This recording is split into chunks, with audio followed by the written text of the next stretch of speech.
मैं डॉक्टर कोमल, हिंदी विभाग। आज हम लोग आचार्य हजारी प्रसाद द्विवेदी के रचनात्मक वैशिष्ट्य के बारे में चर्चा करेंगे। द्विवेदी जी की रचनाओं के विषय में भारतीय संस्कृति, इतिहास, ज्योतिष, साहित्य, विविध धर्मों एवं संप्रदायों का विवेचन उल्लेखनीय है। वर्गीकरण की दृष्टि से द्विवेदी जी के निबंध दो भागों में विभाजित किए जा सकते हैं, विचारात्मक और आलोचनात्मक। विचारात्मक निबंधों की दो श्रेणियां हैं। प्रथम श्रेणी के निबंधों में दार्शनिक तत्वों की प्रधानता रहती है। द्वितीय श्रेणी के निबंध सामाजिक जीवन से संबंधित होते हैं। आलोचनात्मक निबंध में भी प्रथम श्रेणी के ऐसे निबंध हैं जिनमें साहित्य के विभिन्न अंगों का शास्त्रीय दृष्टि से विवेचन किया गया है, और द्वितीय श्रेणी में वे निबंध आते हैं जिनमें साहित्यकारों की कृतियों पर आलोचनात्मक दृष्टि से विचार हुआ है। हम कह सकते हैं कि दूसरे श्रेणी में उनके व्यावहारिक निबंध आते हैं,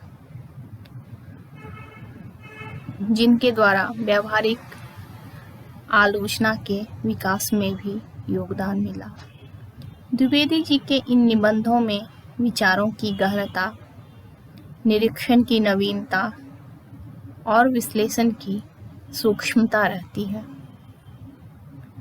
द्विवेदी जी की भाषा परिमार्जित खरी बोली है। उन्होंने भाव और विषय के अनुसार भाषा का प्रयोग किया है। उनकी भाषा के दो रूप दिखाई पड़ते हैं, प्रांजल व्यावहारिक भाषा एवं संस्कृतनिष्ठ शास्त्रीय भाषा।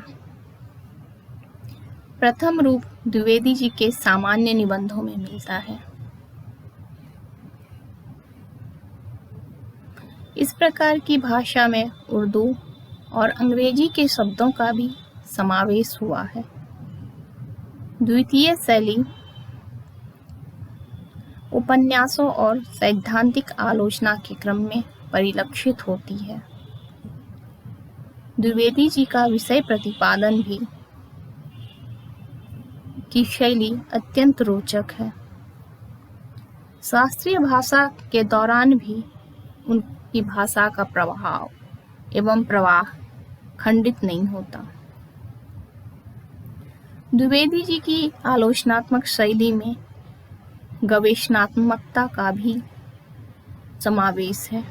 गवेषणात्मक शैली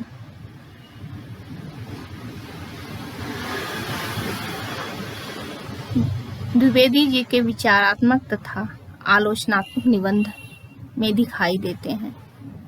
यह शैली द्विवेदी जी की प्रतिनिधि शैली थी। इस शैली की भाषा संस्कृत प्रधान और अधिक प्रांजल है। वाक्य कुछ बड़े बड़े हैं, जैसे लोक और शास्त्र का समन्वय, गार्हस्थ्य और वैराग्य का समन्वय, भक्ति और ज्ञान का समन्वय, भाषा और संस्कृति का समन्वय, निर्गुण और सगुण का समन्वय, कथा और तत्व ज्ञान का समन्वय, ब्राह्मण और चांडाल का समन्वय, पांडित्य और अपांडित्य का समन्वय। रामचरितमानस शुरू से आखिर तक समन्वय का काव्य है। वर्णनात्मक शैली द्विवेदी जी की वर्णनात्मक शैली अत्यंत स्वाभाविक एवं रोचक है। इस शैली में हिंदी के शब्दों की प्रधानता है, साथ ही संस्कृत के तत्सम और उर्दू के प्रचलित शब्दों का भी प्रयोग हुआ है। वाक्य अपेक्षाकृत थोड़े बड़े हैं। व्यंग्यात्मक शैली द्विवेदी जी के निबंधों में व्यंग्यात्मक शैली का भी बहुत सफल एवं सुंदर प्रयोग हुआ है। इस शैली में भाषा चलती हुई तथा उर्दू फारसी के शब्दों का प्रयोग मिलता है। व्यास शैली। द्विवेदी जी ने यहाँ अपने विषय को विस्तार पूर्वक समझाया है, वहाँ उन्होंने व्यास शैली को अपनाया है। इस शैली के अंतर्गत वे विषय का प्रतिपादन उसकी व्याख्या से करते हैं और अंत में निष्कर्ष देते हैं। द्विवेदी जी का हिंदी निबंध एवं आलोचनात्मक क्षेत्र में महत्वपूर्ण स्थान है। वे उच्च कोटि के निबंधकार, सफल आलोचक एवं इतिहासकार हैं। उन्होंने सूर, कबीर, तुलसी आदि पर विद्वतापूर्ण आलोचनाएं लिखी। उनके काव्य में सर्वत्र मानवतावाद का परिशीलन दिखाई पड़ता है।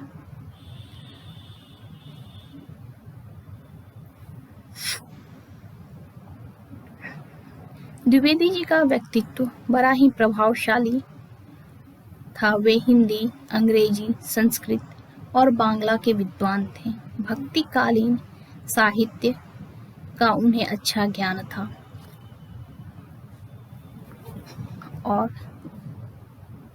उनकी शैली इतिहास के लेखन में बहुत रोचक रही है। हिंदी साहित्य का आदिकाल हो या फिर इतिहास से संबंधित अन्य रचनाएं, उनकी गवेषणात्मक शैली, उनकी इतिहासकार की शैली उल्लेखनीय है। हजारी प्रसाद द्विवेदी का जन्म 19 अगस्त 1907 में हुआ था एवं मृत्यु 19 मई 1979। वे हिंदी के निबंधकार, आलोचक एवं उपन्यासकार थे।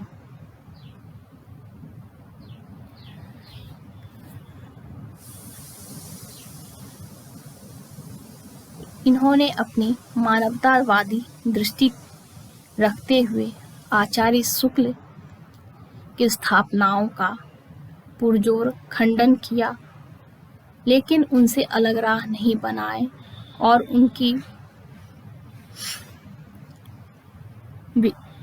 विद्वता को स्वीकार करते हुए इतिहास में नवीन तथ्यों का समावेश किया।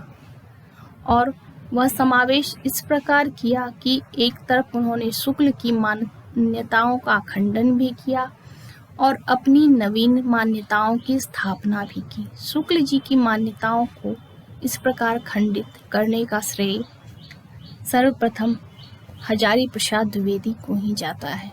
धन्यवाद।